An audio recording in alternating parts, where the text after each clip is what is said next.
मेरा third attempt है, मैं ऑलरेडी आईपीएस में हूँ, मैं ट्रेनिंग कर रही हूँ। ऑलरेडी मैम सिलेक्टेड है आईपीएस में, उसके बाद में हमने आईएएस की तैयारी की, मैम क्या रीज़न है? मुझे डेवलपमेंटल गवर्नेंस में काम करने का ज़्यादा शौक है, इसलिए मैंने फिर से एग्ज़ाम दिया। तो मैम मतलब एकदम से चेंज होना आपके लिए वो डिसीजन कैसा रहा? अच्छा है, अभी देखते हैं स्विच होता है या नहीं, but IPS is equally interesting और चैलेंजिंग, तो मैं उसको भी काफ़ी इंजॉय कर रही हूँ, करंट रोल को भी। तो मैम आपकी जर्नी कैसी रही है?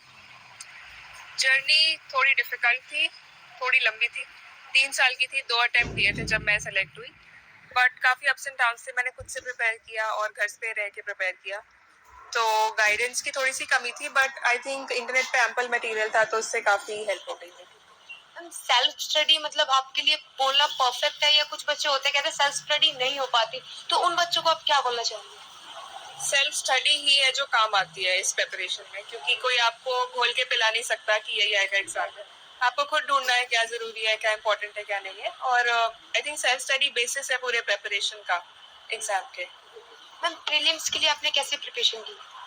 प्रीलिम्स में मैंने बेसिक सब्जेक्ट्स को सबसे पहले कवर किया, नॉर्मल बुक से जो सब पढ़ते हैं, स्टैंडर्ड बुक्स, और मैंने प्रैक्टिस बहुत की। अराउंड 50 पेपर सॉल्व किए होंगे before going into the exam, तो उससे कॉन्फिडेंस भी आया और एलिमिनेशन टेक्निक वगैरह सीख गई थी। आपका मेंस के लिए कैसे प्रिपरेशन की? मेंस के लिए आपको टॉपिक वाइज नोट्स बना लेने चाहिए सारे टॉपिक्स के, और वैसे प्रिपेयर करो, और ऑप्शनल पे ज़्यादा फोकस होना चाहिए, क्योंकि वही है जो मेक और ब्रेक करता है आपके रैंक को। ऑप्शनल सब्जेक्ट को लेके कई बार कई स्टूडेंट होते हैं वो कंफ्यूज रहते हैं कि कैसे सिलेक्ट करें, तो ऑप्शनल सिलेक्ट करते समय किन बातों का ध्यान रखना चाहिए?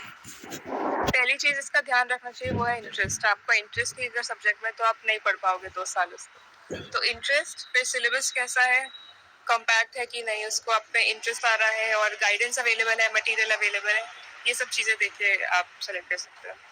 मैम आप ऑलरेडी सिलेक्टेड, तो उसके बाद फैमिली ने मतलब कुछ बोला कि आप ऑलरेडी फिर तैयारी कर रहे हो, तो फैमिली का क्या रिस्पॉन्स था? Family has always been very supportive, वो अभी भी सपोर्ट करते हैं कि जो तुम्हारा मन है, जिसमें तुम्हें अच्छा लग रहा है वो करो। तो आपने इंटरव्यू के लिए कैसे प्रिपरेशन की? इंटरव्यू के लिए मैंने अपने कैंडिडेट्स, फेलो कैंडिडेट्स के साथ डिस्कशन किया, और क्वेश्चन आंसर के फॉर्म में डिस्कशंस किए, ओपिनियन फॉर्म किया, करंट अफेयर्स प्रिपेयर किए, अपना ड्राफ्ट प्रिपेयर किया।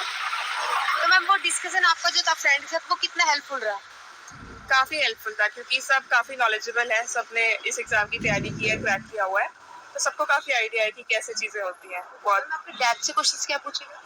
डैप से एंथ्रोपोलॉजी से रिलेटेड क्वेश्चंस थे, और मेरी हॉबी से रिलेटेड थे, डांसिंग से रिलेटेड कुछ क्वेश्चंस पूछे।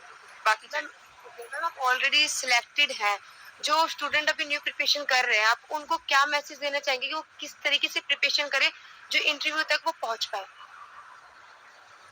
इसके लिए यही बोलूंगी कि अपनी प्रिपरेशन को असेस करते रहें, टाइम टू टाइम देखते रहें कि कहाँ स्टैंड कर रहे हैं। उसके लिए टेस्ट पेपर्स लिखना सबसे जरूरी है, प्रीलिम्स हो, मेंस हो या इंटरव्यू हो, सब you have to keep judging yourself, तो टेस्ट पेपर्स देना is the best thing. Journey के टाइम कभी डिमोटिवेट भी होते हैं कि नहीं हो रहा है या नहीं हो रहा है, तो आप अगर डिमोटिव हुए तो आपने किस तरीके से अपने आप को संभाला, किस तरीके से आप आगे बढ़े? मैं टॉपर टॉक्स देख लेती थी, उससे काफी मोटिवेशन मिलता था, और कोई टेस्ट अच्छा हो जाता था तो फील होता था कि नहीं, I am on the right track, तो चिंता करने की कोई बात नहीं। बाकी friends help, family helps when you are feeling low.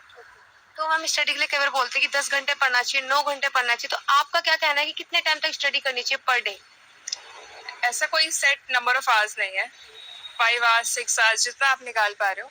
Productivity होनी चाहिए जब आप पढ़ाई कर रहे हो। 6 to 8 आवर्स आई थिंक बहुत होते हैं पर डे। जैसे भी न्यू स्टूडेंट है जो प्रिपरेशन कर रहे हैं, उन्होंने मैसेज आया था कि ऑप्शनल सब्जेक्ट को लेके वो काफी कंफ्यूज रहते हैं, ठीक है, तो उनको आप क्या बोलना चाहेंगे? ऑप्शनल सब्जेक्ट चूज करने से पहले 2-4 सब्जेक्ट पढ़ के देख लें, जिसमें इंटरेस्ट आ रहा हो, जो समझ में आ रहा हो वो लें। सिंपल रखना है ऑप्शनल की प्रिपरेशन को। तो मैम हमारी ऑलरेडी सिलेक्टेड है आईपीएस में, उनकी ट्रेनिंग चल रही है, उसके बाद भी आईएएस की तैयारी की, इसका मतलब कुछ तो डिफरेंस है, व्हाई? आईपीएस और आईएएस में इट्स अबाउट इंटरेस्ट। आईपीएस का रोल काफी इंटरेस्टिंग है, चैलेंजिंग है, बहुत अच्छा है, बट मेरा जो इंटरेस्ट है वो डेवलपमेंटल गवर्नेंस में, ना कि लॉ एंड ऑर्डर मेंटेनेंस में, इसलिए मैंने एक बार ट्राई किया, बट मैं काफी खुश हूँ आईपीएस से भी। I am thoroughly enjoying the training.